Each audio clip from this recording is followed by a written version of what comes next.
working with my healer on surrender and learning how to take the lessons from pain, the lessons that pain offers, and try and surrender into that and see why I was put here on this earth, or why I chose to incarnate here to learn those lessons through pain.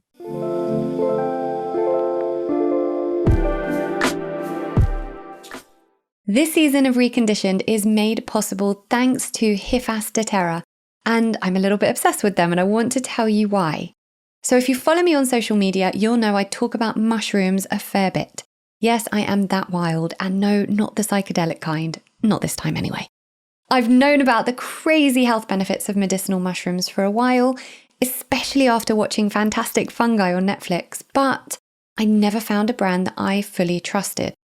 And then I came across Hifas doTERRA, and I am not exaggerating when I say it has been life-changing. They have medicinal mushroom products to support autoimmune diseases, allergies, hormonal imbalances, gut health, brain function, emotional well-being, musculoskeletal issues. The list is endless. And because they're one of the few mycotherapy companies to actually carry out clinical trials on their products, they've been able to develop their Onco range, specifically for cancer. And potentially my favorite, they have products for children's immune systems and the gut-brain axis. Great for ADHD, sensory issues, and gut support. These have got my kids through this winter of illness, and they've made a huge difference to my son's sensory challenges. I'm swearing by them.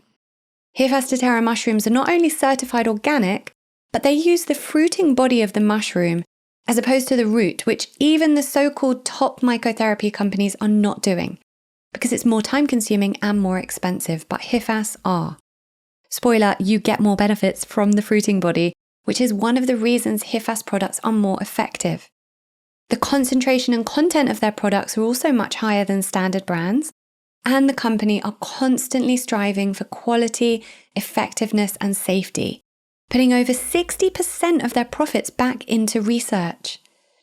These products have changed my life, and I want you all to have access to this level of healing. So visit hifasdoterra.co.uk, that's hifasdaterra.co.uk, and use code Lauren15 for 15% discount. Thank you so much to Hifas doTERRA. Hi, I'm Lauren Vaknine, and you're listening to the Reconditioned podcast. I created this podcast following my journey from severe disability since infancy to complete wellness, as a way to share my passion of healing the whole self. Because I learned in my own journey to wellness and through my 2 decades in the wellness industry that it makes no difference what you're here to heal. It all requires the same whole person approach. We tackle everything from trauma, health optimization, and neuroplasticity to manifestation, holistic parenting, and everything in between to help you create an optimized life of well-being, abundance, self-mastery, and purpose. You're not meant to live a life of stagnation, and you're not meant to be just fine. So hang around and let me help you recondition your life back to wholeness. Well, hello and happy new year to everyone. That is if you're listening now, as we've come back off the new year break. And here I am with my 100th episode. I am so, what are the words I'm looking for? I'm grateful. I'm so grateful to everyone who has listened and downloaded these episodes. I'm also kind of just proud of myself in this episode where Jasmine Hemsley interviews me, because we wanted to do something a bit special for the 100th episode.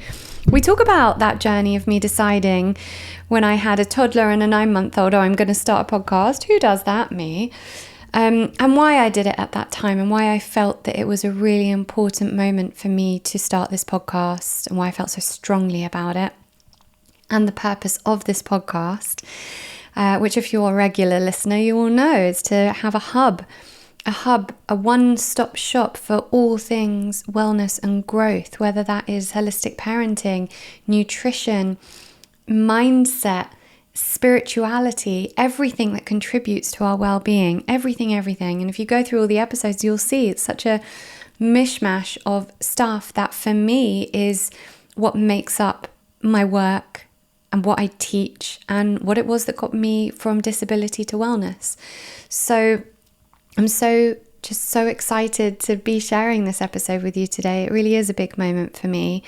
And just, huge gratitude to everyone who's listened and downloaded and made this podcast number 25 on iTunes and in the top 1% of all podcasts. What? I just don't know how that happened. And I'm so grateful because every single one of you who presses play enables that to happen. And the more of you who press play and the more of you who rate and review the podcast, the more people see it, because the more it goes up in the algorithms of iTunes and Spotify, the more people then have access to it and see it. And therefore, the more people that have access to all this information about how to heal from the root cause. Healing anything, whether that is unhappiness, whether that is unhealthy relationships, whether that is healing your body, whether that is becoming a better parent, whether that is getting more advice on manifestation and spirituality and stepping more deeply into your purpose, whatever it means for you, this is the one-stop shop for it. And in this episode, Jasmine asks me a whole bunch of questions about my journey generally and my journey on the podcast and why I started it. And we also go into some really deep stuff about my journey to wellness that I've never spoken about before. And then she asks me some questions that I ask my guests. So that was really fun. And it was just a great episode. And I'm so excited for you to listen to it. So that is obviously coming up. And just some housekeeping, some bits going on for the new year. Now we are into 2023. Dates for the diary, please go on my website, laurenvakneen.co.uk, and go to offerings, and you will see I have a couple of events happening at the moment. Not sure on smaller women's day retreats at the moment, just because I have so much going on. I'm hosting workshops at a few festivals over the summer. It's mine and Daniel's 10-year anniversary, and a whole bunch of other stuff going on. So not sure on that yet, but on May the 7th, Sunday the 7th of May, I am hosting a couples healing workshop, which will be from 10 till 5. It is a complete immersive day where we will go into the container of our relationships, open and unearth everything that needs to be unearthed within us individually, so within each of the people in the relationship individually, in order to be able to create a stronger bond and a stronger relationship. We'll be going into inner child, we'll be going into divine feminine, divine masculine healing. It's going to be epic. Daniel's going to be there with me, helping me facilitate. Half of the spaces are gone, over half, I think. There's space for 15 couples. So if you're listening to this now and this interests you, it's going to be in Islington in London. Get on the website and book your slot, because it's really going to be something very special. I've actually been crafting it for over a year. I just haven't had the time to actually host it. So that's going to happen May the 7th. I've pushed myself to book that in because it's important. And then I know that Christmas seems like a long time away, but I'm going to be hosting a very special, very cozy winter retreat at the amazing 42 Acres in Somerset, a weekend retreat for women. It's going to be extremely luxurious, extremely cozy, amazing Christmassy vibes, self-love retreat. So if you're needing to step into that womanly, feminine energy of self-love among other incredible women and be led by me in all these practices, and have some very lovely chill time with cacao and fire time and chats and everything else that's going to help you get to your next level on this spiritual evolution of yours, on this growth evolution, then that is the one for you. That will be up on the website as well, with information about how you can book that. So that's what I've got going on at the moment. I'm also going to be at the big retreat festival in June for anyone who wants to come along to that. Going to be some amazing speakers and guests and hosts doing incredible workshops. That's in Wales. And some other bits and bobs happening that I'll update you on as we go along. So for now, I'm going to leave you with my 100th episode with me being interviewed by Jasmine Hemsley.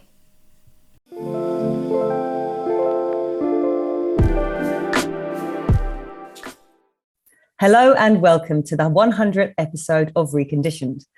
Let me introduce myself before we interview the very special guest of today's podcast. I'm Jasmine Hemsley, wellbeing expert and champion of Ayurveda. My own journey into wellness came through the healing power of food and digestive health, and then led me to exploring a 360-degree approach to health and the delicate balance of mind, body, and spirit. I'm a recent-ish guest of this podcast, I think episode 78, which is how I first got to know Lauren. Since then, we've continued to connect over many areas in well-being, and I am honoured to be asked to interview our host, Lauren Vakneen, for the special 100th episode. So for all Reconditioned listeners, old and new, I want to delve into how the journey since starting this has gone for Lauren, a more personal dive into her journey of holistic health and growth, and get more of an insight into how Lauren has grown as a result of this journey. So welcome, Lauren, to your own podcast, Reconditioned.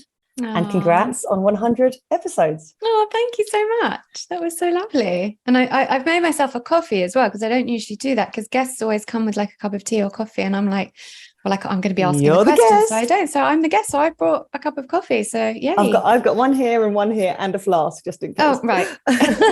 Well, thank you for doing this. Oh, thank you for having me. No, I am really honoured. I've really enjoyed getting to know you, Lauren, actually more as a friend, really. I've the last 2 years of my life have been taken up with a new baby. And so I haven't been kind of out there exploring in a way that has been so much part of my life for the last 10, 15 years.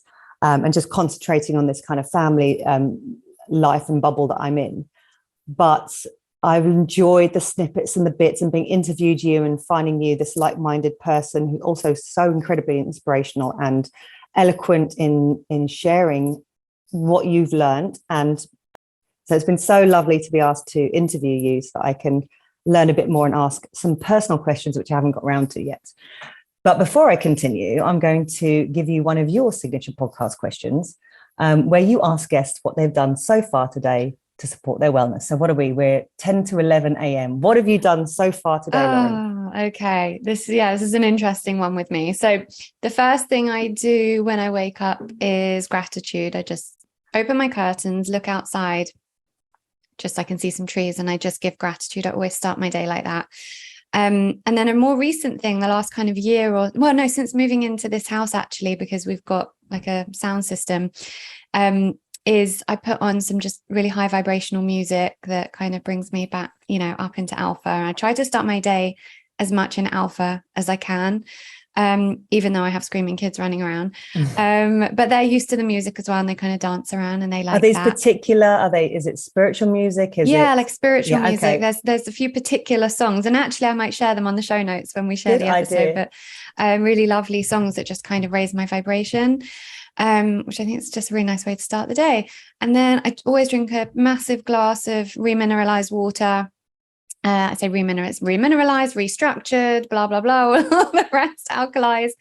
And then I did some exercise this morning. I did about half an hour of exercise. I try to do what I can when I can. And I'm a morning exercise person. I just can't exercise. Me too. And is that, do you change it up, or is there a routine particularly that you use? Yeah, so I've got a trainer, and I do like a three time a week. She's my osteopath as well. You'd love her, actually. She's incredible. She's very holistic, and she's given me like a 3 time a week thing that I do on my own, not with her. I don't see her 3 times a week. I don't have time for that. And then the other days I just do some cardio. So we recently got a cross trainer in the house, so that's been really great, because it means I can just, even if it's like 6 a.m. and I've got 20 minutes, I can just get 20 minutes in that I wouldn't have been able to do otherwise. And then I haven't done my meditation yet, but I have done a breath work. And I've taken a few select supplements. I've taken some NAD plus this morning. My shaman gave me a recipe for tinctures that so when he wants you to take tinctures, he makes you make them yourself. Okay. So you put your love and energy into it, and you understand at the beginning, the relationship between this tincture and your body. Totally. So at the beginning, it was like 2 years ago, and I was like, okay, can I get my herbalist to do this? And he was like, no, you've got to buy all the ingredients. And it was such a process, but actually it was a real labor of love. It was really enjoyable. So I made it with like all these different like fresh herbs and the alcohol and the filtered water and everything. So I take those in the morning. I'm trying to think if I've taken any other supplements this morning. Oh, my mushrooms, my medicinal, always taking my medicinal mushrooms. In powdered form? Yeah, in capsule form. Hephaestus medicinal mushrooms. I've taken cordyceps this morning, and I'll take reishi this afternoon. So that's it. Yeah, that's what I've done this morning for my wellness so far. Incredible. So you've got a program. So your osteopath, does she update you every time she sees you and says, this is what you should be working on now, or these are the kind of things you should be doing? Yeah, so at the moment we're working on a 6-week plan. So she puts it on an app, and then I follow that 3 times a week for 6 weeks, and then she'll change it up every 4 to 6 weeks. But so obviously I'm, thankfully fully able-bodied now, but there are some joints that are stiff, or some things that that don't work as optimally, because I had arthritis for so many years, and actually, it's a complete miracle that my joints aren't damaged. The only damaged joint in my body is my right jaw joint. And, when I have bone density scans, which I don't do often because of the radiation, whatever, but if I ever have had, the doctors just don't understand, because my bones are, as healthy as that of anyone else of 38 years old, and actually even a bit better, because I have better absorption of minerals and stuff. But regardless of the fact that there's no actual joint damage, my hip and my left hip and my left knee have a bit of stiffness. So Daniela, my osteopath, does exercises that are for, training and toning and strengthening, but also to try and get more mobility into those joints. So yeah, sorry, they need that extra love. And what about the jaw? I know you said this is like a work in progress. You have to. Yeah. This is also an area for me as well, and something that you think has come from the trauma you've experienced as a child, and I think is where I used to grind my teeth. I've experienced lockjaw as a 15-year-old. I've had all kinds of problems actually with my teeth over the years, and it's kind of I found one holistic dentist, and she said, you need to address some of this stuff, because from a mental and spiritual level, because it will keep on manifesting as something else. And I know that my partner Nick has also, I think probably since having a baby and suddenly having all this new worry about this little person he's also brought into the world. I know he holds a lot of tension in his jaw. So can you share what you do specifically for your jaw, and if you think it's something that can apply to other people? Yeah, well, my jaw, so I have 4 different issues going on with my jaw, and that's why it's been so challenging for me. So with the joints, it was, okay, you have an autoimmune disease, it's your immune system is releasing inflammation into your joints, and that's coming with those issues. And part of my healing, apart from obviously all the spiritual, mental, emotional stuff and trauma and all of that, was learning how inflammation gets released and figuring out then how to stop that. I'm making it sound simple. Obviously, it's not simple, but with the jaw, there's 4 separate issues going on. So one of them is that I just happen to have a very compressed skull. The Daniela, my osteopath I told you about, she has looked through MRI results. And I was just born with everything's quite compressed. I've got quite a small face. Inside my sphenoid, it's all quite close together. Now, that in itself wouldn't be a problem. None of these things on their own are a problem, but together. Yeah. And then obviously, so I had the arthritis from when I was 2, but only started in the jaw when I was 18. And very quickly it became the worst affected joint. And obviously you're moving the jaw all day long, eating, talking, but also swallowing. Like, we don't realize how much we need our jaw until it's in pain. And when even swallowing or licking your lips is painful, you're like, oh my, like, I just want to rip this jaw out my face. So there was the arthritis, and then the subsequent damage to the jaw joint from that. And then about 15 years ago, I had a wisdom tooth removed. And until I started learning about biological dentistry, I didn't realize the connection. But in my research and my delving, I was like, oh, here's another thing. Yeah. And yeah, so I realized that actually having that wisdom tooth removed, which is on that side, I've done a few episodes on biological dentistry, so I'm not going to go into it all now, and anyone who wants to listen to it can go back and find those episodes. The most important one probably being with Dr. Dominic Nitschwitz, Dr. Dome. And you can watch the film Root Cause as well. When we have teeth removed, essentially you're removing a part of your body which is actually alive. We now know through, all these tests and work from amazing biological dentists that the tooth is not a dead thing. It's an alive organism, and it's got a whole bunch of stuff going on inside there. Actually, like miles of nerves and all sorts of stuff that, you know, you can hear about in those episodes. And I can recommend some books as well. So we remove it like it doesn't mean anything to the body. But anything that the body has, the body's attached to, and the body, you know, is wants to hold on to, and it sees it as kind of an affront of, okay, where's this thing gone now? Yeah. So then aside from that, because the mouth is a wet area, when you take it out, it's obviously prone to lots of infection, but we don't do anything. We just take out a tooth and off you go. And sew up seal it with all the stuff gone back in. Exactly. The bacteria in your mouth. Exactly. And the health of your mouth at that time, your Absolutely. mouth microbiome, you know, as you are that day, goes back in. So we're never taught that we shouldn't have these operations if we're not feeling 100% our best. 100%. And you're an expert on this with Ayurveda and tongue scraping, so you know the impact of the microbiome in the mouth and how that impacts the whole of health. And then if you look at everything that we're understanding about the soil now, this is really reminding me of no-dig gardening, permaculture. You know, when you rip out something from the soil, you affect all of the mycorrhizomes, all of those fungal networks. You know, they're all speaking to each other, and that information, you know, it's ripping something from the ground and damaging what's underneath, basically. Yeah, totally. So yeah, that's what it did essentially. And then so you get all this infection, and what happens, and this is what I learned, is that the infection starts festering in there, and it's now closed up. And so it closes up over this infection, and the infection might not make you consciously sick, like, you know, an infection on your finger that you can see that, you know, is going a funny color, but it continues to fester, and it comes out in the body in whichever way it can. And for a lot of people, that's through autoimmune conditions or through any range of ways. So what happened with me, and this happens in a lot of cases from people who have had tooth removal, root canals, any form of conventional dentistry, it actually turns into mold. So there at the top of your, I mean, I'm pointing for those who are watching this on YouTube, it points to, it's kind of at the bone of your gum, and the bone starts going soft because it's gone moldy. So it's like spongy and it's disgusting. So, and that's happening in your body. So what does your body do? Well, your body produces an autoimmune response in order to kind of manage this infection that it doesn't know how to get rid of.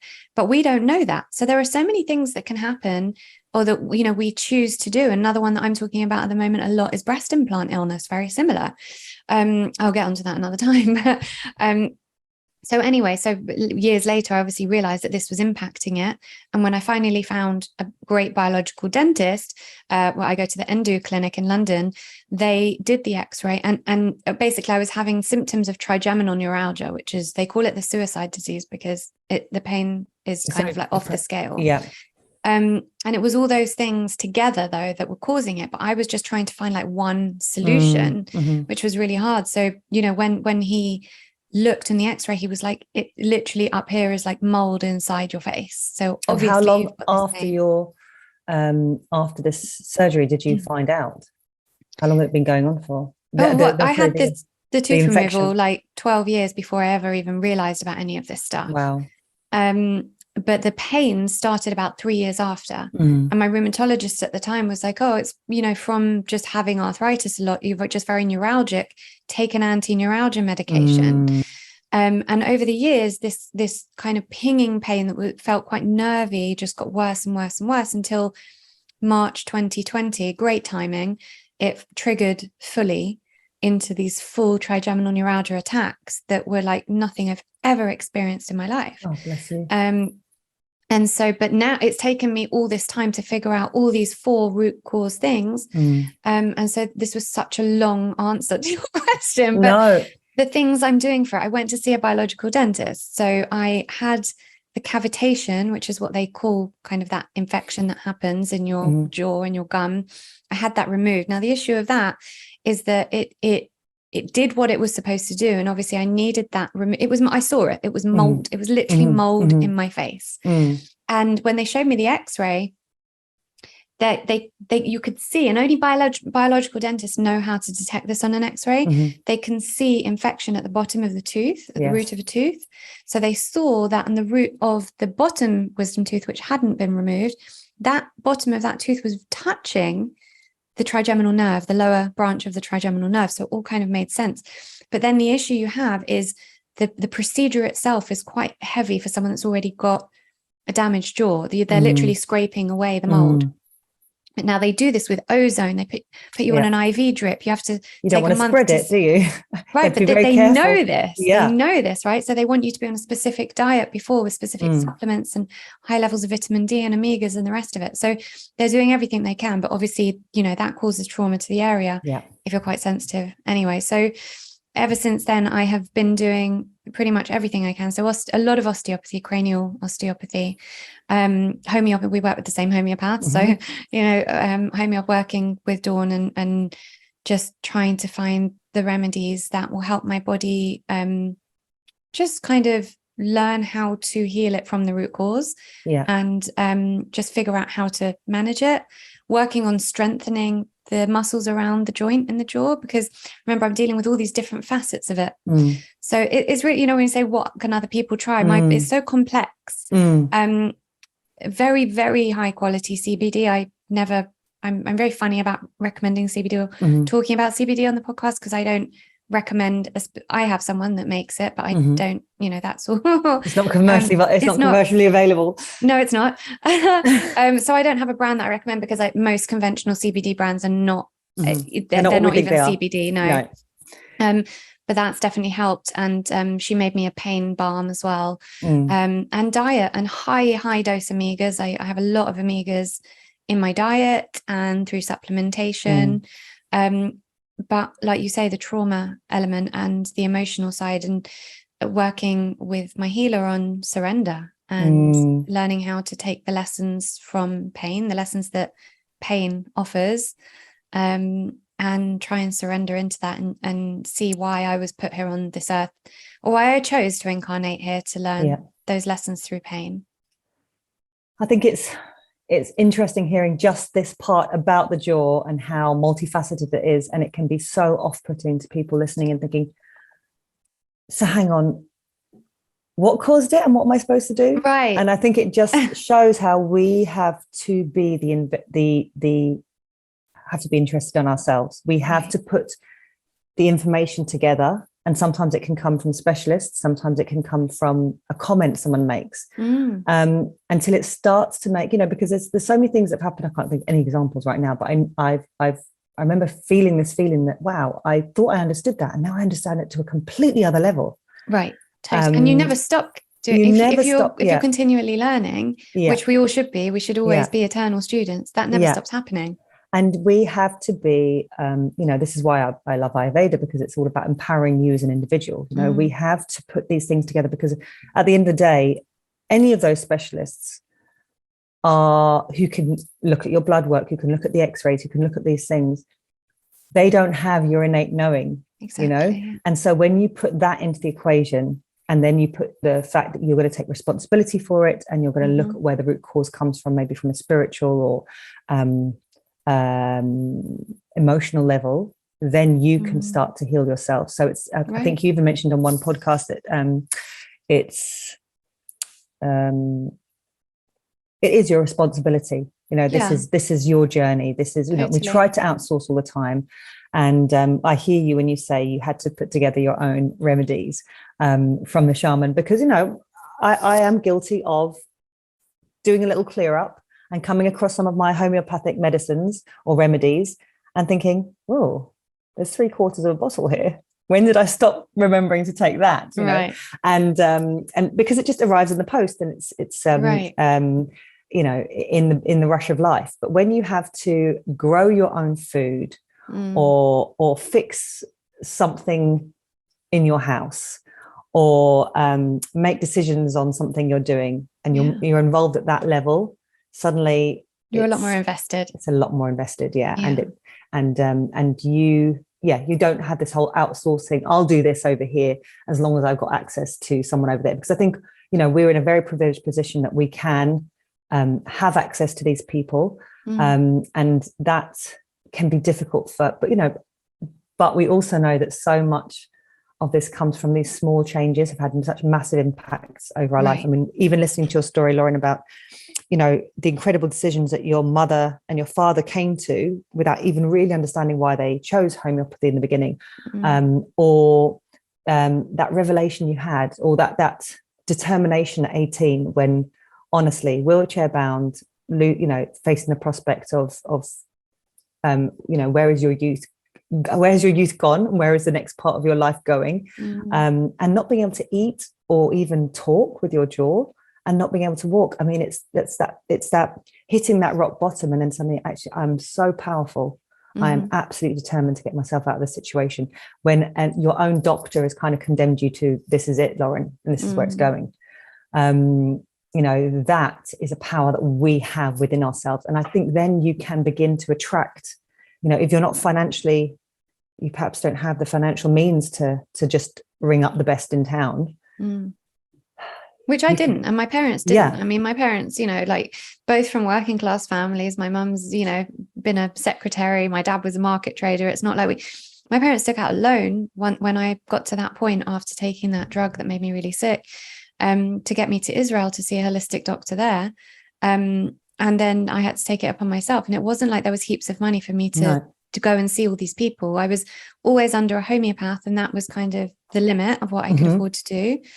And everything else was very small steps, over the last 20 years. I said, obviously from when I was 2, my parents had me, with homeopaths and spiritual healers. But in terms of from when I was 18 until now, taking very small steps. And it comes back to what you said, taking responsibility for ourselves. Even with the homeopath, you and I see what we would probably both deem to be the best homeopath in the world. She's amazing. And still, I can't put my health in her hands. She can help me. Yeah. She can facilitate a level of healing from what she knows and the information that she has, but we can't heal from the same consciousness that created dis-ease. So I have to be in a state of abundance when it comes to healing, and decide that I'm going to be well and do everything in my power. She can't heal my trauma. She can't rewire the neural pathways in my brain to make me believe I'm healthy. She can't tell me what I'm going to eat and make sure I'm going to eat all the right things. She's not the one that's saying affirmations over and over again and doing all the daily things every single day.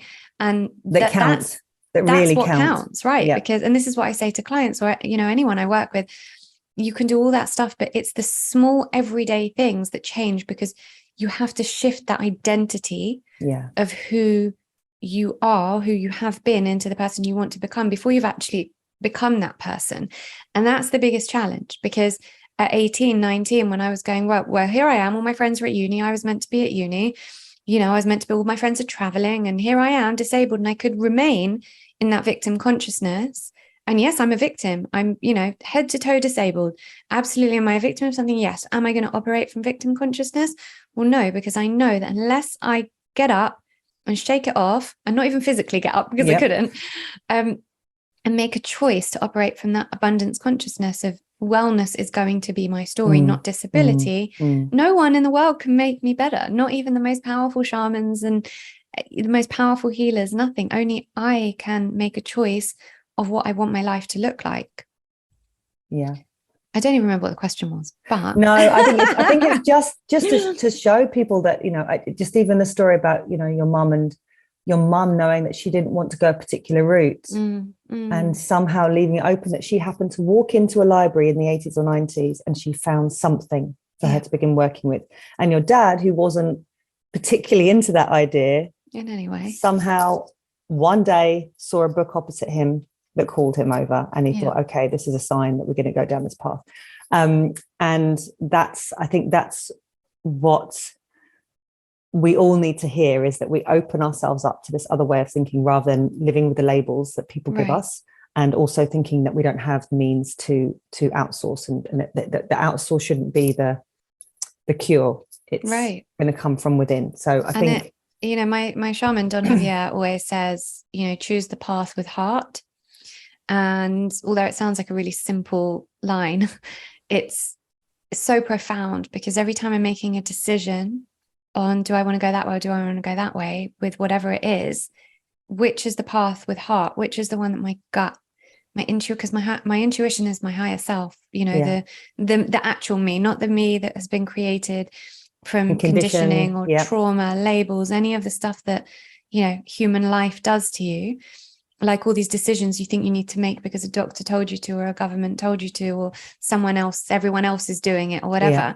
My mum somehow had that deep innate access to her intuition at 31 years old as a young mum with no guidance around her, no access to the internet. And she just held on to that. And even going into hospitals and, in the 80s, like hospitals, doctors were like these imposing figures. They can still be now, but I think that there's a little bit more give. But, they were just Mrs. Vaknin, you basically telling her she was a bad mother. You're doing, this is all, taboo. Don't go down this road. You're going to make, they basically told her that my joints would become damaged and deformed if she didn't give me the drugs. And in the end, it was the opposite. It was the opposite. And I was the only one of all my group in my hydrotherapy group growing up that didn't end up with deformities and joint replacements and secondary conditions from the steroids and the rest of it. So that gut intuition, the gut feeling, that deep connection to her intuition that my mum had literally saved my life, because there are girls that I knew from the hospital who have died. Like I literally know people who died because of secondary conditions from the medications. And, so it literally saved my life and then put me on that path to understanding how to tune into my intuition. And then now really working with my shaman to develop that more. Can you repeat that, Lauren? You said, is it choose the path? Choose the path with heart. With heart. I think that's so important, because in a world of information overload, we have access to so much through the internet. Right. It can be like, okay, I've got 50 options in front of me, and the mind boggles and you shut down. So choose the path with heart. And also with that, like just applying that to anything, like it could be things like a big life decision. I'm not in love with my husband, and I actually don't feel like I want to be with him anymore. Oh, but we've got children and we've got a mortgage and we've got blah, blah, blah, blah, blah, blah, blah. Try to rationalize it. But in my heart, actually, I know that I'm meant to be somewhere else. Or this job that gives me security, it does not fulfill me. I'm not living in my authenticity. But you know what? It pays the bills. If your intuition is telling you something, this has been my experience, however hard the hard decision seems, when you follow what your intuition is telling you to do, that's guided and you get supported. Like I've always, even if I've made a really hard choice that has, seemed like it was going to make life really hard for me. And maybe it did for a while, but maybe it was supposed to, but I was always supported, and I just think that that's a really important lesson that I've always held on to. Okay, so one of the challenges I hear from you guys the most is how hard it is to drop into meditation or even to relax and just feel calm. And I speak a lot here about how our bodies have not evolved to manage the level of stress we're faced with today, which means we're constantly in fight or flight mode with our sympathetic nervous systems always activated, which we know leads to depression and anxiety and also chronic health problems. If we want to be well, we have to find ways to mitigate this. We have to do that ourselves. And I believe in merging natural daily practices with the kind of health tech that enables us to counter and mitigate the challenges that modern life throws at us. And the Sensate is one of those products, and I want to tell you about it. So the Sensate is a small palm-sized device that sends infrasonic waves through the chest in order to activate the vagus nerve and calm the autonomic nervous system, which is the body's command center. Together with the specially composed hemispheric audio within the app, you will literally feel calmer after only a short session. I give this to anyone I'm with if I have it on me, which I usually do, and everyone has the same response. It's amazing, and I already feel less stressed, and where can I get one? Now, I'm particularly recommending the Sensate to anyone who suffers from anxiety and wants to help calm the nervous system, those who want to deepen their meditation practice, and people who are looking for ways to be calmer and more grounded. Now, most of you know I work with a shaman, and he has taught me that our higher intelligence places ideas of health technology in the minds of those who can create and invent these products. And I truly believe this to be the case with things like the Oura Ring, the Somavedic, even diagnostic devices in hospital. And for me, I believe that to be true with the Sensate. We have lived for too long in a high stress state. We need more to help us counter that. So you can get £20 off the Sensate by visiting getsensate.com. That's GETSENSATE.com and using the code Lauren20. That's getsensate.com and the code Lauren20. Thank you to Sensate for partnering with Reconditioned. And now back to the episode. And thank you for sharing your lessons. I mean, you're such an incredible example of the body heals and the power of the mind. Mm-hmm. You know, when I didn't know your past story, I knew you'd said something about disabilities, which come in many forms, but you were head to toe disabled. I mean, it's huge, and it's a massive imprint on your life. And then I look at you as this wonderful, able-bodied, shining Lauren, who is a wealth of information. And I find those two people hard to imagine, to, as being one. I bet. What, just incredible. So I want to ask actually how this got to your podcast. So a bit of a background on Reconditioned. You started this when Vida, your daughter, was not yet a year old. You were breastfeeding through the night. I know all about that. You've got your son at home, and your husband was like, "Are you crazy? Yeah. You've got your hands full. What's going on?"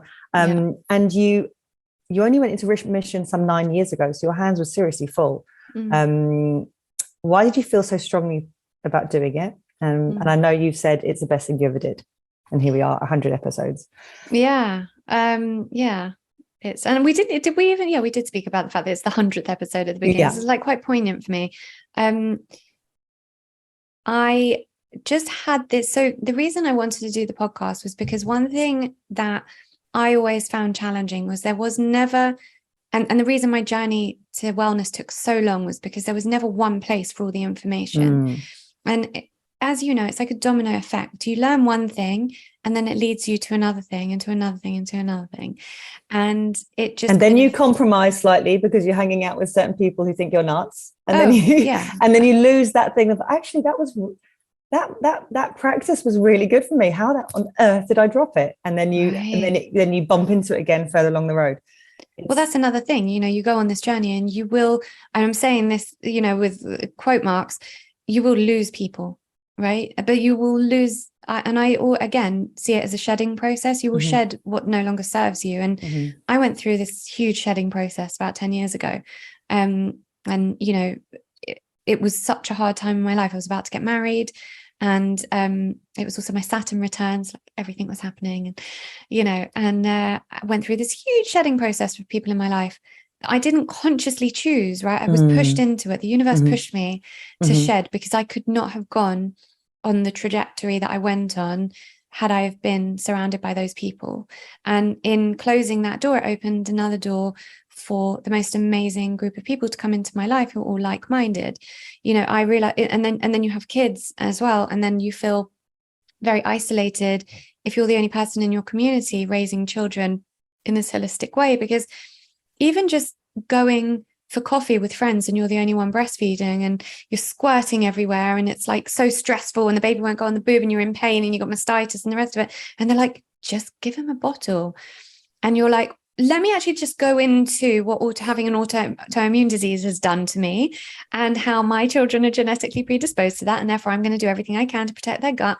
And then they're like, well, they don't want to listen to that. They're like, shut the fuck up. Like, and then you're having to explain yourself on top of everything else that you're going through. And you want to be with people who understand, and not just understand, but like truly respect and honor that process that you're going through with your life. So and support and protect you. Absolutely. Well. And the people around me now, and I have a few, like literally 2 or 3 close friends left from before. I still have got close friends from people who are living this lifestyle. Only about 2 or 3 who aren't, that completely respect me, love me, just respect me for who I am, will always stick up for me to the death, even though they're not doing the things I'm doing. And that is love, that is honor, that's reverence, that's friendship, and I'll hold on to them for life, whether or not we're raising our children in the same way or whatever. They're amazing people. So coming back to the podcast, it was a case of I just never had all that information in one place, and it took me decades to collate all the information. And it was always very, isolated pockets of information from here and there, and, learning this from my homeopath, learning this from my healer, learning this from this person, or seeing that blog or that article, just delving into loads of things. And, I was a trustee for Homeopathy UK for 7 years, and that was a great education because I was the youngest ever trustee. I think I became a trustee with them when I was about 24, 25.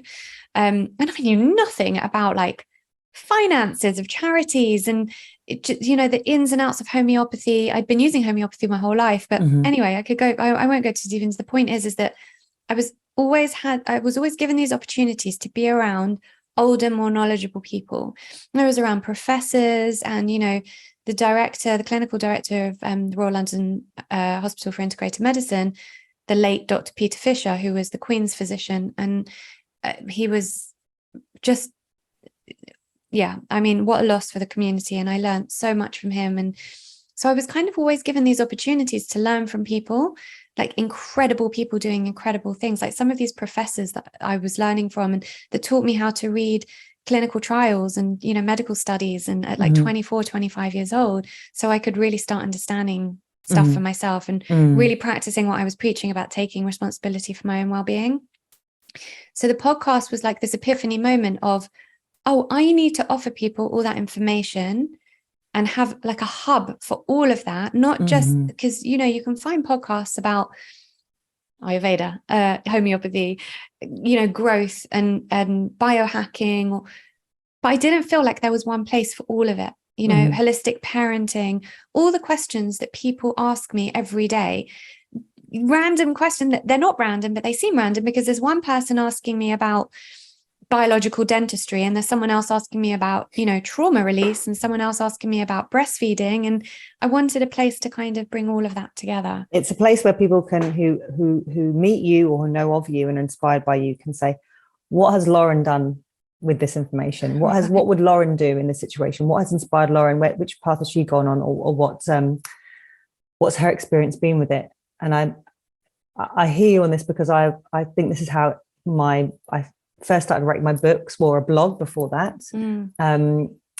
And someone said to me the other day, or yesterday, actually, last night, what did they say? You're never a prophet in your own, nobody's a prophet in their own land. Oh. It's really difficult in social situations to explain where you're coming from without seeming like preachy, and also without it being really long-winded and a bit of a bummer and a downer in the middle of having a really lovely dinner with your friends. Oh, right. And that's me all round. Yeah. And should we just order some tap water? Well, actually, I don't drink tap water because it's got fluoride in it, and that's going to calcify my pineal gland. They're like, fuck off. And there's me that's like, oh, no ice. No ice, please. Don't put ice in my water. And, you are, at the end of the day, you are Lauren, the cousin, the daughter, you're that person to people. And so I found that the blog and the books were a way of people kind of going, Jasmine's a bit of a nutter, but actually I did do that thing that she did, and that's really suited me, and I want to find out a bit more. Because it's difficult to, I mean, how do you feel about, has the podcast been a really good way for you to meet people where they're at? Yes. And I love everything you've just said, because number one, yes, like when you write a book or you're writing articles, and your articles, whether you're writing them on your own blog or they're being published, all of a sudden you have a level of credibility to other people, right? In my mind, I've already got that credibility because I've done that research and I believe in what I'm doing.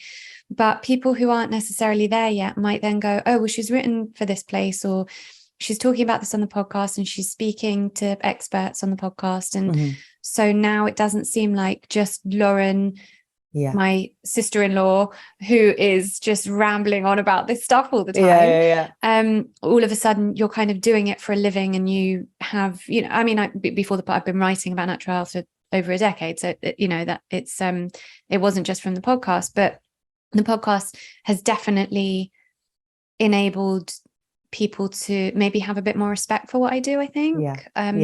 You're not a prophet in your own land. Absolutely. Like, what a quote. And you never will be, and you never should be as well, because everyone is living their own journey for a very specific reason. And it's taken a long time for me to get to that. I think because my journey has been so extreme, right? It's not just, I just thought, oh, I'll just be a bit healthier today, or, you know, I think I'm just going to improve my life a little bit. It was literally, oh, here I am, this sick with an autoimmune disease I'd had my whole life, and I was told that would be my life, to being completely, you know, healthy and well. So it's an extreme journey. So to be in certain situations where you can't fully delve into that, talk about that, explain that, like, I do find myself having to hold my tongue or bite my tongue a lot. Only around very specific people, though. I always the last few years, I always say, you know, I'm lucky because I live in my own echo chamber. Like, all of my family, like my immediate family, my parents, my sister, and all of my closest friends, apart from those few that I mentioned who are whatever, just respectful of me anyway, and they're like, whatever, you just go on about your thing, we'll just sit here and listen, it's fine. But all, they're just here for the Lauren that dresses up. Everybody, Lauren likes the Lauren that comes to a podcast with like red lipstick and still dances on tables. I was talking about your love of partying with your friends, and you showed me a couple of fantastic outfits over the years. And no, and this is the thing, like, these are some of the misconceptions about people in wellness, or people into, you know, like, my friends are all living quite holistically, and we like to have fun, you know. That's definitely one of the biggest misconceptions. But no, you know, it's I have been fortunate that, especially during the last few years with everything that's gone on, although there's been a lot of frustration around it, I'm still very much, I've been around my own people who have my views on it all, and so I wasn't up against a lot of backlash. But there are definitely like a handful of people in my life, people you can't choose really, that don't get it. And you asked if the podcast is how I meet people where they're at, and that 100%. I mean, I would say I'm quite extreme, as you know, and from all my friends in my community, I'm probably the most extreme of all of our group. But I've had to be. I very much live a balanced life. Like, I mean, you know, went out for lunch yesterday, you know, for a Sunday lunch, and I had a dessert, and, you know, I do those things, but I live kind of like a 90-10 lifestyle, I'd say. And I am extreme, you know. I will, to some people that's extreme. To some people, not drinking tap water and having a whole purification system in my home, and then leaving the jug of water next to a summer Vedic that's going to restructure it, and then you know, having shungite all over the house and turning the Wi-Fi off at night. Those things are extreme to some people. So you're dedicated to being responsible for your health and well-being, because I think you said before, when you went to Israel and you came back pretty much transformed from a wheelchair-bound person, and then relaxed a bit, got back in with, you know, societal norm, and it hit you full in the face again. So you have experienced firsthand what it is to overcompromise and to oversettle for what is societal norm compared to biological norm. Totally. And that was my best lesson. So coming back from Israel at 20, having been pretty much disabled for 2 years, going, wow, like this. And I was in the journey then, you know, I started meditating at 18, and my doctor in Israel was really one of my first teachers on, you know, meditation, healing with, you know, mind, body, spirit healing, crystals, kinesiology, like all of that stuff. But I was a 20-year-old girl who had lost out on going to university, lost out on traveling, had been through a whole bunch of trauma those last few years. And I just wanted to party. I just wanted to have fun. So I did a year of that, and doing, like, you know, extra work on movies and stuff, because, you know, I was meant to have gone to university. I was at drama school before that, and lost all of that, which was all meant to be, by the way. But that was the best thing, because when the arthritis then came back, it was like, oh, I have to heal myself. I can't keep going back to Israel because I don't have the money to do that and to keep paying this doctor. And I have to heal myself. So, which actually is a trap. And I'm coming back to the whole financial and the privilege again part, because I'm so conscious of people listening in and thinking, oh, I can't access this and that. Is that it's got to be you that does it. Because I know so many clients I've had in the past before I did restaurants and books and things, I was privately consulting through my own experience again of the challenges that I had faced and remedied myself. Was that, a couple of my clients could afford to party and then run off to a retreat. Right.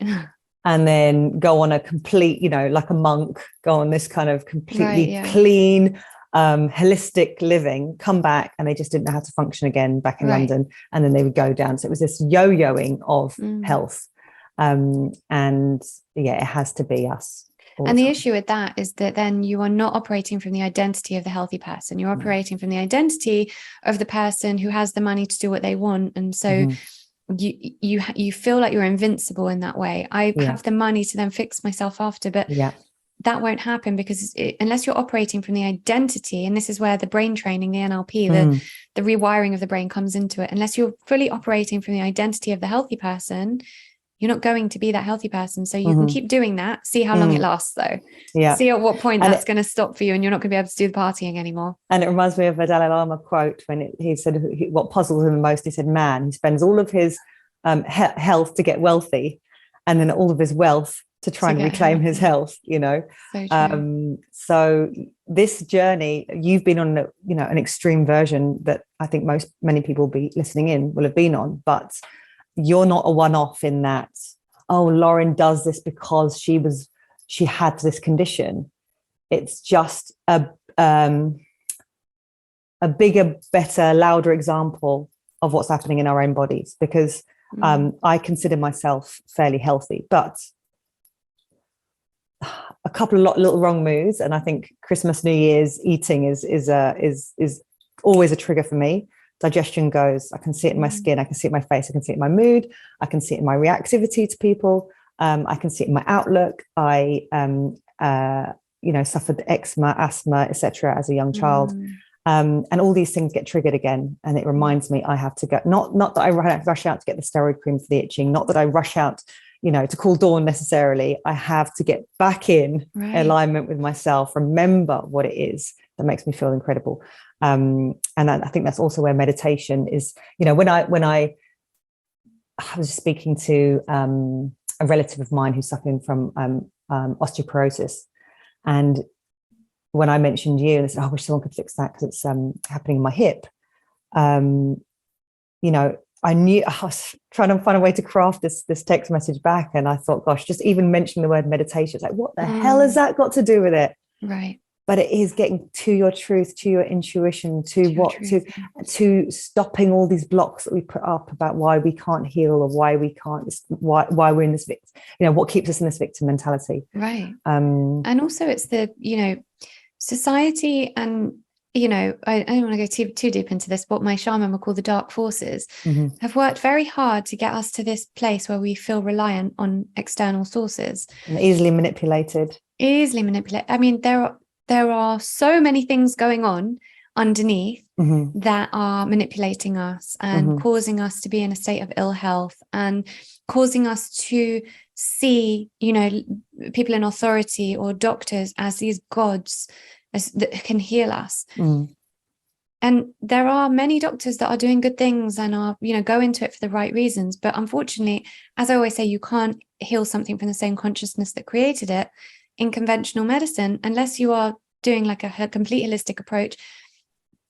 What is above the doctors and even the medical schools is still that kind of band-aid approach, and it's still coming from that consciousness that created it. It's not coming from the consciousness that can heal.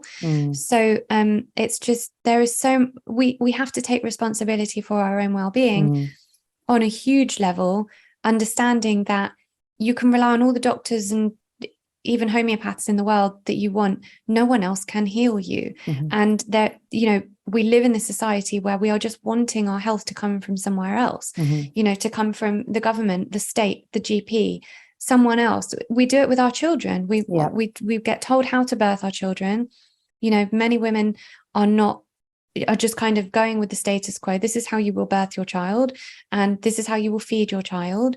And because we're not getting that support of what childbirth actually looks like, what raising and nurturing a child actually looks like. And we've become so accustomed to, and we're so scared to go into it ourselves, because we have literally been conditioned to believe that we need these external sources in order to survive. Yeah.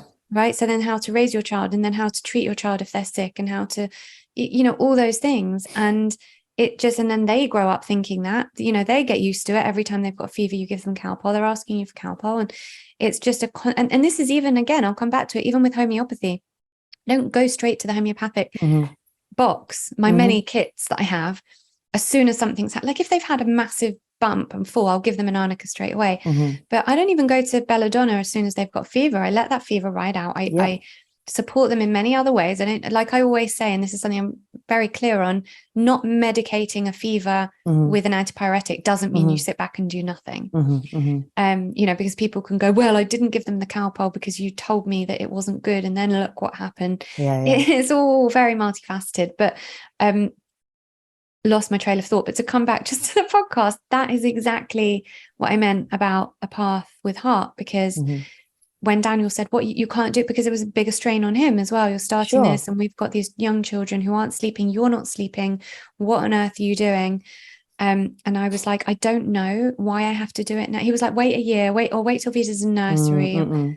I don't know why I have to do it now, but I have to do it now. And she was 9 months old. And even when I look at pictures of me then, like, I was breastfeeding a lot. I was very, what I call postpartum-y, like a lot more round, and, just kind of getting through those early days of motherhood. And but it was the absolute best decision, and it gave me that opportunity to kind of lay the foundations for the podcast, and to really bring together all these experts, and to do all the episodes. I'd always thought, oh, there's this piece of information, how can I share that? There's this piece of information, and it just wasn't getting across as much with articles. And there's only so many articles I can write and that people will read, and and so it was me following the path with heart, just doing what I knew was that my higher self was telling me to do, regardless of the external challenges and circumstances. As today's episode is being guest hosted by my good friend Jasmine Hemsley, I wanted to take this opportunity to let you all know about some of Jasmine's incredible offerings. Firstly, if you enjoy crystal sound bowl healing, and let's be honest, who doesn't? Jasmine has recorded some of her own sessions and has them available for purchase on her website. My personal favourite is the Cabin in the Woods one, and it's only $3.99, so rude not to, really. And because I'm so big on gut health, I can't not mention Jasmine's Tongue Tingler, made from 100% copper for its antibacterial properties, and there to help cleanse the tongue of bacteria before you begin your day.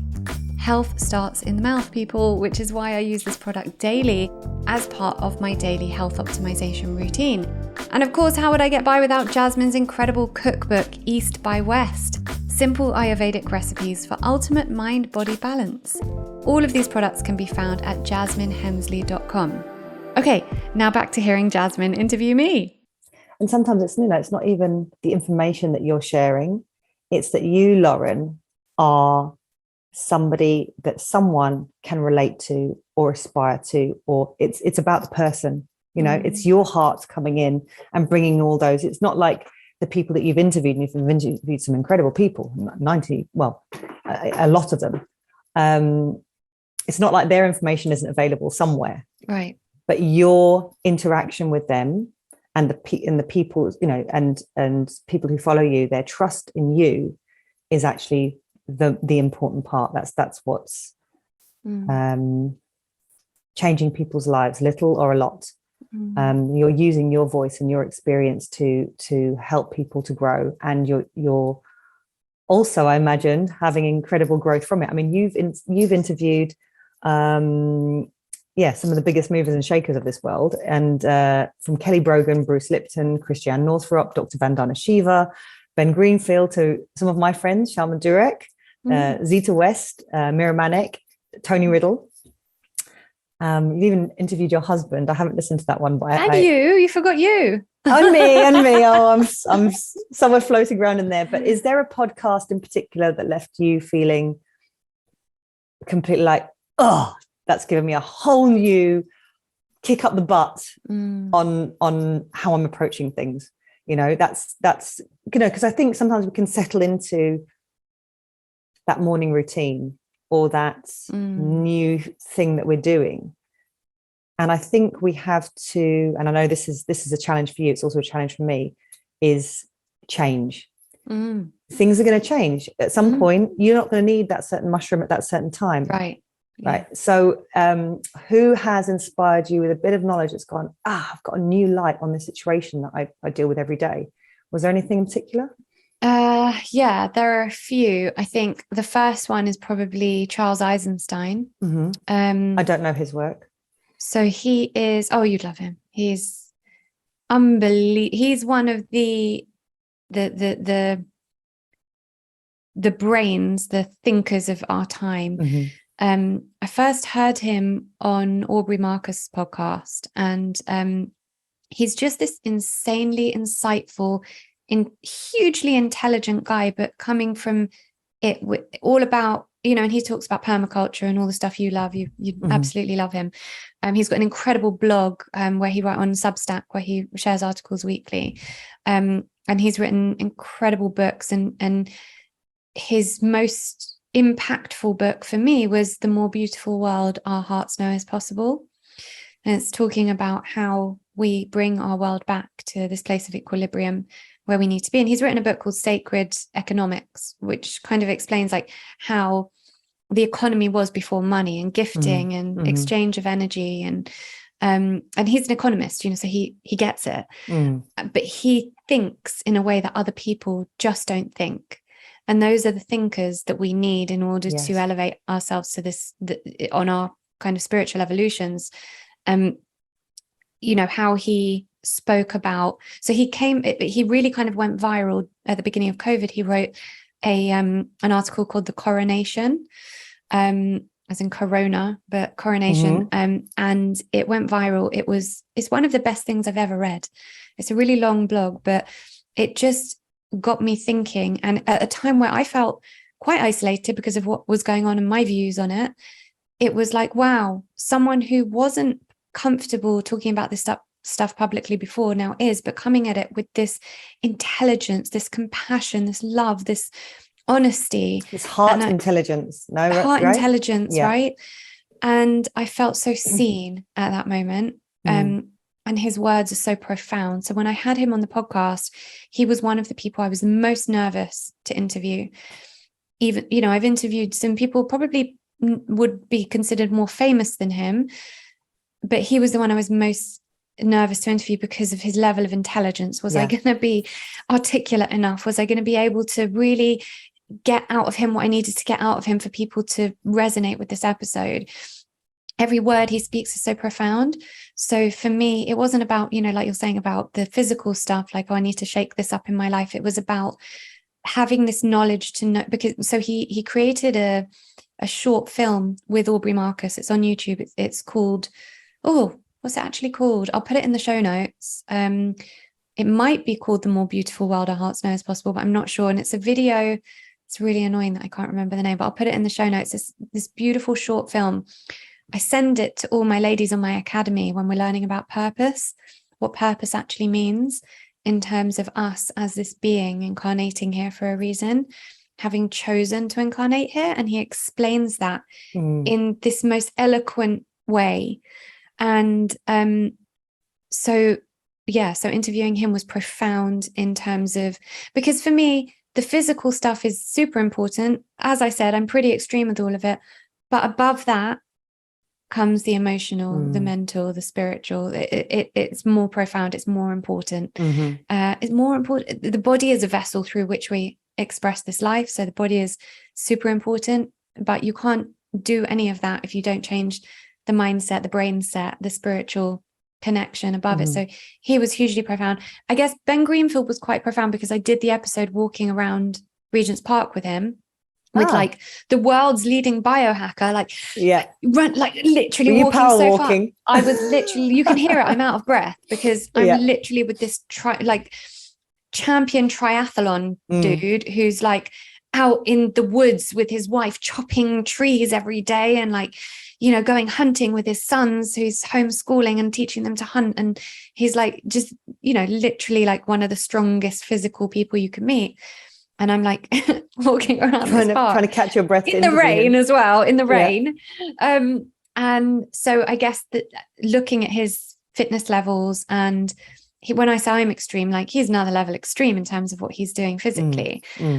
So getting insight from him on his daily practices, and how he's really shifting more into the feminine, in terms of going, doing all that heavy stuff, but also now moving more into, playing the music in the morning, learning instruments, meditating, bringing in that balance, just to keep it all, on a level that doesn't go into the extremes within the extreme.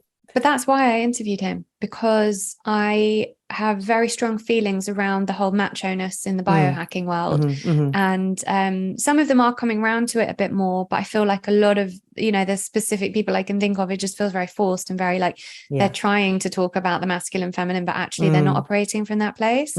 Whereas Ben he's very much like in this sacred union with his wife, where he truly honors her, and raising his sons from this place of, true consciousness, and honoring the land and the food, and just, so I wanted to interview him over other, quote unquote biohackers, because of that balance. So that was quite good. Vandana Shiva. I know. I got to see her talk live, and it was incredible. And I got to speak to her up close. I didn't really know her work, but my goodness, the energy that woman radiates. She's unbelievable. You can tell she's a good egg. I didn't need to know any bio on this woman. I was just there with her, just so attracted to her.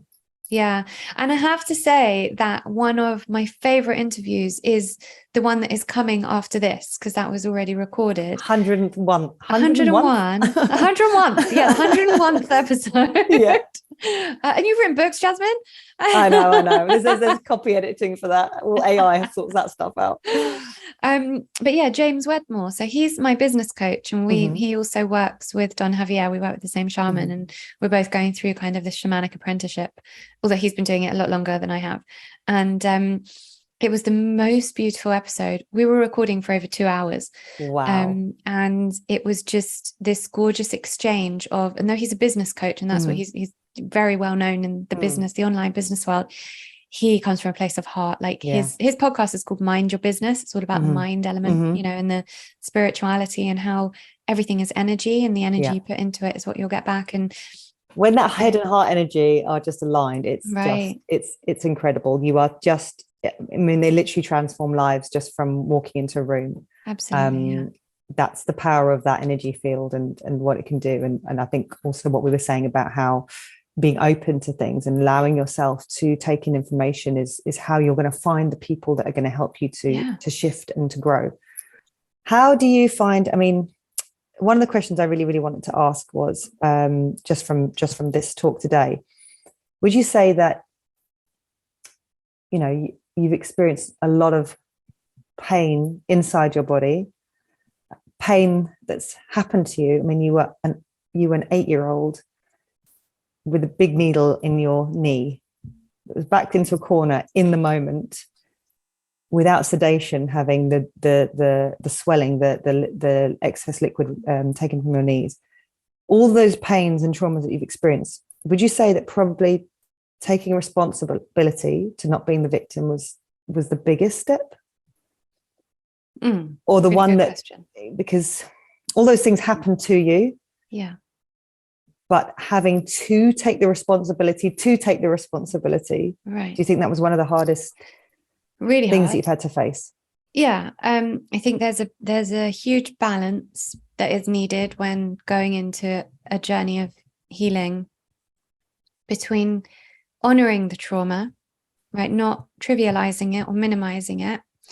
And this is why I call it victim consciousness, not victim mentality, because I think it has to be understood by people listening who might be victims of whatever, that it's the consciousness we create around that, subconsciously, right? We don't mean to, but then we start operating from that place. So finding that balance between honoring that trauma and really working through the trauma, and giving it the time and the sacred energy it needs, and that it deserves to be worked through. Because let me tell you, there's no healing until you get that trauma out of you. It doesn't go anywhere because you ignore it, right? And even if that's not the huge big T traumas, if it's the smaller trauma, because, you know, no one probably would have, you know, my parents, who are the most caring, amazing, you know, my mum was there with me every step of the way. Did she then still see that as a trauma? No, because when you're in a trauma, you just try and get through it, right? Yeah. So when I was backed into a corner, she didn't feel like she was backing me into a corner, and I would never blame her for that. She was just like, oh, we're due to go to Disneyland in 3 days. Here we are in hospital, you're 8. And the doctor's saying that you either have your knees drained now without sedation, or we book you in next week and we sedate you and you don't go to Disneyland. And I'm 8 and they're looking at me like, what do you want to do? And I'm like, oh, well, I'm not going to ruin Disneyland for everyone, so I guess I'll do it. So in that moment, my mum has to be the mother, the adult, who's like, right, we just get through it. And my mum often talks about those moments being like, you don't see them as trauma at the time because you just have to survive. It's only afterwards, you know, it's only more recently that I've come back to that particular trauma. And let me tell you, there were many of them. I mean, I had to have my eye injected and operated on loads of times. And there were many things, but that one has been a big player in the game. And going back and realizing a lot of it was because of the lack of control. A lot of it was because of the identity that I took on as the unhappy, intense, difficult child. So making the decision, no, we will go to Disneyland, we'll make everyone like me and be thankful that we're still in Disneyland. You know, I had a 4-year-old sister, she's not going to want to miss out. And, you know, so, but in recent times, it's honoring that trauma, working through it in any way that I needed to. So through bringing it, through accepting it, working through it, and then processing it through and out the body. So it's not held in my energy system any longer. And then also going, okay, I have done that now. And there is a time where you have to move on from your trauma because otherwise it holds on to you for your whole life. And then you are operating from victim consciousness. So it's going, right, here are these traumas and I'm going to work through them one by one. And then I'm going to put them over there. And I'm going to know that they happened to me, but they happened to me for a reason. And each one made me grow more and more. And that's abundance consciousness. Because when you come at it from that perspective, you're going, right, it had a purpose, right? These things didn't just happen to me. I have done enough learning and I will continue to, and I will never be, you know, learn enough because we're just always students. But I've done enough learning with spiritual teachers to know that I chose to incarnate here right now. I chose this life. I chose every single trauma, you know, and the bigger ones, you know, because they're all part of my spiritual evolution. And when you can come at it from that perspective, you can move away from victim consciousness, because then you're operating from abundance consciousness, whereby you know that everything has a purpose and you're benefiting from it. So if you're benefiting, that's abundance, right? So to answer your question, it's a balance. You have to honor the trauma, you have to process it, and then you have to move on from it. And I have one quick question before we go into some rapid quick fire questions. A quite personal one. I hope you don't mind me asking. Were your learnings helped your mother to overcome that trauma as well? Because I can only imagine now as a new mum how late, you know, I've seen my mum push through many things that you just do. You just have to get on with it. It's just, but you know, I'm sure these things come back and bite you on your bum in your sleep, or you suddenly remember the anguish, the horror, everything. Has your mum benefited from what you've learned? Has she been able to help herself release her traumas? It's a really great question. I think she has. She's a very different character to me. So I'm highly sensitive. And actually, one of the best things that ever happened for our relationship was her finding the book, The Highly Sensitive Person, when I was about 24, and reading it and then giving it to me and basically telling me, oh, I now understand you. She's highly emotional, but not highly sensitive. I know it sounds like a bit of a... No, I think I understand. Yeah. So and she's always said, you know, my mum's like from the East End. She's like raised to kind of be tough. And she's always said, you know, my therapy was speaking to my friends. And she did. She's got an amazing group of close girlfriends that she's had since she was like 5. And they tell each other everything and they lean on each other. And they were from that age of the East End where you don't do therapy, you don't do any of that. You just get on with it. But as time has gone on, she's softened to all those things a lot more. She understands me more and my needs and my love language. And I think that she has definitely learned a lot from my journey. she was the catalyst to that journey. She was the reason that I went on the journey of healing. Had I had a different mum, I'd be in a very different position right now. And she always says, like, she started it and then I took it further. Yeah. When it's kind of like she passed the baton on to me. Again, I couldn't keep relying on my mum, right? Couldn't keep relying on everyone to make me better. So she's definitely softened into the idea of healing all aspects of self, trauma, and we talk about it a lot more. And at the beginning, when I first started talking to her about these things, it was very hard for her because we become triggered by the things we don't understand, or the things that are we think that someone's blaming us for. Totally. Conversations that are so difficult to have, especially with what you have both gone through together during your childhood, and then going through this next period of being more enlightened into conscious thinking. It is another why would you open that can of worms? Why do we have to dissect everything? Why do we have to look at it so intently? Why do we have to lean into the pain of it all? Right. But she does get it now, because my dad's going through some health stuff now, and she's, we've got him journaling, and she's like telling him, why it's so important for him to manage his trauma now. So she fully gets it. And it very much comes back to the thing of, like, that I always say to when parents have gone, but I did this and now I know it was wrong and I shouldn't have done that and I'm going to blame myself forever. But you can't. My mum made a lot of decisions that impacted my health, but we're all going to do that as mums, because you can only do what you know at the time, right? We can keep trying to better ourselves, but you can't blame yourself for something you didn't know. And that then is part of our journey to heal from whatever that caused is part of the journey. Yeah. Of healing. And yeah, her intention was to 100% look after her Lauren. Right. Exactly.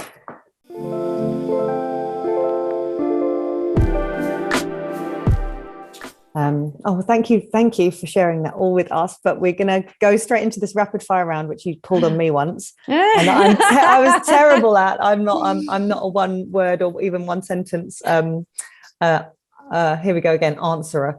So here we go. What about you? So all about you, Lauren. Well-being is. Give me 3 words. Oh, well, it's not 3 words. This is my thing. Well-being. Okay, it's your podcast. You can make it what you want. Oh no, but I never said about rapid fire that there are only 3 words. No. I threw that in. Short sentences. I threw that one in. Well-being is not simply the absence of illness. Wellness is the state of complete physical, mental, emotional, and spiritual well-being. Beautiful. What is your why? The drive that gets you out of bed in the morning, regardless of what's going on around you. Yeah. It's funny because I obviously not going to short answer again. I read Simon Sinek's what's it even called? The why, find your why or something like that. And it really got me thinking about my why, and it genuinely, like, I feel so strongly about helping people to find wholeness. I don't even want to call it health. I want to call it wholeness within themselves. And that is my why. Like, when I have managed to do this for myself, I just think, well, why on earth would I not share that? So when Absolutely. I share information, even that people don't want, and they're like, we just don't do that. And I'm like, I'm not telling you this for my good. I'm telling it for you because I just have this innate passion to share this stuff to help everyone be well. Mm-hmm. You've collated this incredible wardrobe of wisdom. It's that you're an expert in everything that's happened to you, and that information can change a little, a lot. It can be the beginning of, just like the little things that you've pieced together in your timeline of telling your story. Yeah. What's the best piece of advice you've ever been given? And there's been a lot, I bet. Oh my God, so much. I think the ultimate best piece of advice is has come in different ways from my shaman and from my healer, that you are pure love and pure truth. And when you peel everything else away and remember that, nothing in life can truly bother you. It's so bloody reassuring. Even the word abundance consciousness, like, gosh, we all have access to that. You mean right. I can have abundance consciousness? Yeah. That just makes me feel powerful. Right. And this is what it comes. So when you say you're very conscious of people listening to us not having the funds to maybe go and buy the Samavedic or see the homeopath or whatever it might be, that is the best piece of advice. It just peel away all the conditioning and all the trauma and look at the truth of who you are underneath that. Everything else comes from there. But the other one I have to say, because there are two, is one of my mentors, Brandon, taught me this, to release attachments to the outcome. I think it's the best piece of advice. Just not hold any attachment to it. Like, have a vision for something, but then release the attachment to it. Because when you're holding on to that attachment to the outcome, the wrong energy. That's not abundance consciousness, because you're not believing you already have it. Yeah. So releasing attachments it was a great lesson for me. And I'm still learning it. It really, oh yeah, because you have to just be able to be applying it continuously, and there's other things interfere with that. Right. Your non-negotiable self-care ritual, because I'm sure there's so many that's gone in there. Is it how much you sleep? Is it your affirmations? Sleep. So I would say sleep. You are well aware of this. I do not get enough of, because I have children who, are notoriously bad sleepers. I optimize my sleep. So that is definitely a non-negotiable. I do a lot of sleep optimization stuff so that I make sure I'm going into deep REM sleep when I am asleep. If it's 5-6 hours, whatever it is, I'm getting the best sleep I can. So what is that? That's your meditations, your wind downs, your rituals? That is getting enough daylight, getting enough fresh air, very little screen time after a certain time. There's so many things. I mean, the EMF levels in our home, all our lighting in our house is anti-blue light. So not having exposure to lots of blue light after a certain time in the day, really reducing cortisol so I can naturally increase melatonin. So many things. So as a mother and business owner, that it's about the quality of your sleep rather than the quantity. You can't control the quantity, no, but you can the quality. Absolutely. But I would say that the aside from that, because that obviously is going to be a non-negotiable, because I need to optimize my sleep, breath work and meditation are the ultimate ones that you can take anywhere. You can take it anywhere. And the reason that I think, even if I put meditation to the side for a moment, because, meditation could be a whole load of different things. Yeah. And to me, it's a real vibe at the moment, my meditation. But the breath work, because, we're coming across so much stress all the time, all throughout our day, what I call these micro stresses, and we're operating from the beta brainwave state. I am conscious that as soon as I'm in beta, my cortisol levels are rising. As soon as my cortisol levels are up, that's impacting my immune function. So my aim all throughout the day, every day, is to bring myself back down to alpha and be an alpha as much as I can. And as soon as I start breathing, that happens. I'm using a technique that I'm calling burner breath at the moment, which is just something that I've developed because, as a mum and I've got another one on the way, I'm finding a lot of upsetting stories that I sometimes come across or hear become so so real in my mind. Yeah. And I have to use this hot breath that I've developed to literally burn it out of my system before. I love that. That's amazing. So I don't know how I started it, but I knew it was the more I was trying to suppress the images, the bigger they were becoming in my mind. And I just knew. So you're trying to burn them instead. I literally burn them with my breath. So I guess the out breath, that hot breath, I'm just imagining it just disintegrating. Wow. There's a really good question I had that I wanted to ask you about. What is something that people get wrong about you? Well, I think I touched on that earlier, but I don't have fun. The party, Lauren. Yeah, because, like you do, if you sit down with me and you mention something about health, I'll go into I can sound super boring to some, but some people don't. Some people find it fascinating and they're like, wow, tell me more. And, then around those people who are ready for that and who are looking for that, seeking that, it's like, they're like this. But, for people who just want to, are happy in their mainstream lives, it's boring. So they would see me as being a boring person. Yeah. And I've often had people say to me, oh, wow, I'm so surprised that you've done that, or that you, I'm really fun and very experimental and very open. And my life is, I think people would be really surprised at some of the things that I do. I think, as you're saying that, I'm imagining that, some of the reasons that we let go of people who the relationship isn't serving each other anymore, and we find this kind of new I hate using the word tribe now because it's so cliche, but you move I know in it with never these used to people be that cliche when we started using it, but it is now now. it's become so cliche. We're going to need to find another word. But it's this idea that you can let loose with the people who are going to support you in that bubble. You know, you start letting loose with the wrong people, and alcohol starts perforating your aura, and you just allowing in the wrong energy. So just finding people that you are so comfortable to cry in front of, to build things with, but also to just absolutely let loose and go wild with. I think that's so important. I think it's really interesting what you've just said about alcohol as well, because it's so true. Like something will affect you differently in a different energy. So, Don Javier, my shaman, talks about this in terms of plant medicines, and he's not telling people to go out and do plant medicines at all. He believes that they've been put here by a higher consciousness, and unless you are ready and in that space with the right shaman to direct you, you should not be doing them. And when we were talking to him about when we were microdosing with psilocybin, he was like, just be very careful, because the people you're around when you do it, you become more of an open vessel in that space to absorb and see different things and see new things, and you will take on their energy, and their energy will impact your internal energy. So if you're not around the right people, the way that what happens to you as a result of being on those medicines will shift depending on who you're around. It's very true. Like I don't drink very much alcohol at all ever, but sometimes I will have a couple of glasses of red wine or a couple of GNTs only around specific people. I will never drink alcohol around people that I don't feel that a tribal energy around. We are energy beings.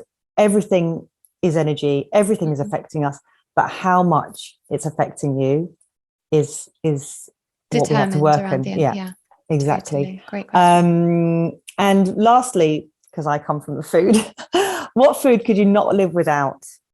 Oh my God. Or what would your last supper be? I'm so difficult with this question because I'm so indecisive with food. Like I know you know yourself with food so well. Like listen, I can't answer that one either, because for me it's nostalgia, it's memories and things like that. It's so complicated. But you're difficult about food because appetite, or it's not. Well, I'm a grazer. So I don't like big meals. I like picky things. So it's really like my husband will say, I mean, he's never said it, but I could tell you right now, like he'll go, right, starter would be this, main course would be a steak and with a jacket potato and some garlic broccoli, and dessert would be sticky toffee pudding. And well, I just like to graze. So I don't like massive meals, but so I can never choose like my last supper, because how do I know what I'm going to feel like on that day that I'm being put to my death? I don't know. I want something different every day. It's absolutely where you're at the moment, in that moment. Do you ever get food envy in restaurants? Do you ever think, always, I'm always that person that gets food envy. My husband will always go to me. I'll be like, oh, maybe I'll try that today. And he goes, no, because you're going to want that. But mine. So you're going to order that. Yeah. So, but one thing I think I can't live without, and I would really miss, well, two things coming from an Israeli background: hummus and tahini. They are like staples, and like they're your mash, they're your potatoes. They are like in my, but like if I think to like one of my favorite things I could eat, like going to Jaffa in Israel and Tel Aviv, going to one of those hummus places. It's just literally hummus in a bowl and some pita, and you're just like, dipping it. That's like probably my ideal. And then chocolate mousse for dessert. Oh, lovely. That's funny. My mum always chooses what my other half has, because she's always has food envy. She always thinks he makes the best choices. And I've got a friend as well who I follow closely, because I know that they're not going to let me dive in on their food either, so I need to just make sure I've got the same as them. Lauren, I have loved talking to you as much as I did when we finally got to meet in the summer and in the absolute heat wave, where we were trying to enjoy a matcha, which had lumps in it. a lumpy matcha while we sweated. That was like the hottest day of the year, wasn't it? It was such a hot few days. I mean, it was just outrageous. But I so enjoyed meeting you then, and I apart from trying to keep on my notes and podcast this, I just feel like we've just hung out and had a lovely chat, and I've loved listening. I love listening to your voice. And I think that's why I was talking earlier about that personal approach, about you. It's about you, Lauren. Like, no one else can do what you're doing because of everything you bring to the table. And yeah, I just want to say thank you for everything that you do. I haven't been to any of your academies and done any of your programs, but I know people who have had their lives changed. And you're an incredible inspiration. And congratulations on 100 podcasts of Reconditioned. Thank you. And I look forward to getting into some of the ones you've mentioned, actually. So yeah. Well, thank you so much for doing this. It's been really fun, and you were just the perfect person to do this with. So thank you. Oh, I'm glad you trusted me. So thank you. Cheers, Lauren.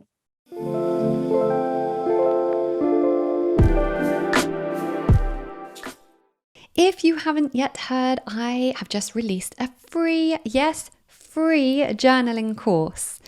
If you've always wanted to try journaling but just don't know where to start, or you've been hearing how powerful journaling can be but you just don't understand why, or you want to create a daily practice that enhances your life but you just need a little support in doing that without it costing you anything, this course will do all that for you. It is packed with content that will show you just why journaling is important, how to do it, where to start, and how to make it work for you. It is completely free, and that is as a way for me to pay it forward, because journaling really is one of the most integral parts of my growth practice, and I want to give that to you. All you have to do is click on the link in the show notes to get the course sent directly to your inbox.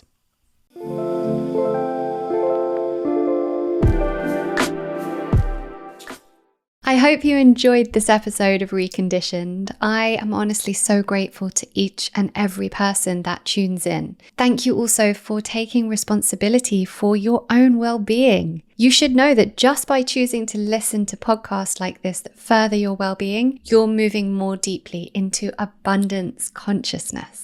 Now, don't forget, I have a bunch of free resources over at laurenvakneen.co.uk, as well as every recommendation you could ever need in regards to your well-being on the LV Recommends page, all categorized for your ease. Thank you also to our sponsors. These episodes would not be possible without them, so make sure to check them out and get some pretty awesome discounts on the show notes. And of course, make sure you're subscribed to the podcast so that you can get updated each time a new one is released. Thank you. I appreciate you.